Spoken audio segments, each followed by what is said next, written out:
Γεια σας από τη Soccer Sport. Σήμερα θα σας κάνουμε την πρώτη παρουσίαση ποδοσφαιρικού παπουτσιού.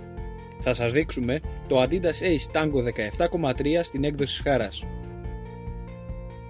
Ας περάσουμε λοιπόν να ανοίξουμε τη συσκευασία του. Εδώ έχουμε το κλασικό μαύρο κουτί της Adidas. Μέσα περιλαμβάνονται κάποιες οδηγίες χρήσης και φροντίδας του παπουτσιού.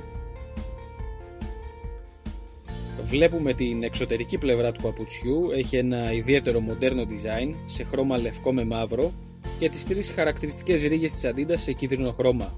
Το παπούτσι είναι τύπου καλτσάκι για να εφαρμόζει απόλυτα στο πόδι. Εξωτερικά είναι κατασκευασμένο από συνθετικό και ύφασμα, εσωτερικά από συνθετικό και η σόλα του είναι από καουτσούκ.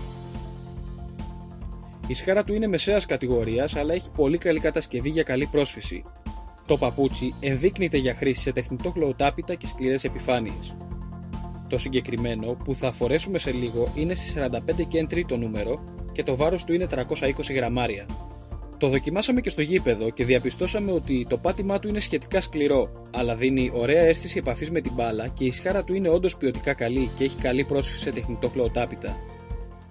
Η αίσθηση που δίνει φορεμένο είναι πολύ ωραία. Το παπούτσι πραγματικά αγκαλιάζει πολύ καλά το πόδι, αλλά έχει αρκετά στενή γραμμή, οπότε μάλλον δεν προορίζεται για φαρδιά πόδια σαν τα δικά μου.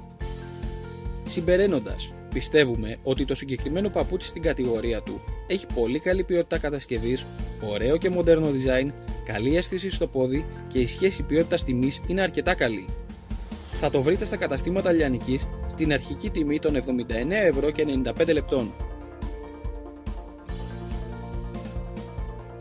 Το προϊόν αυτό και πολλά άλλα θα τα βρείτε στο www.soccersport.gr.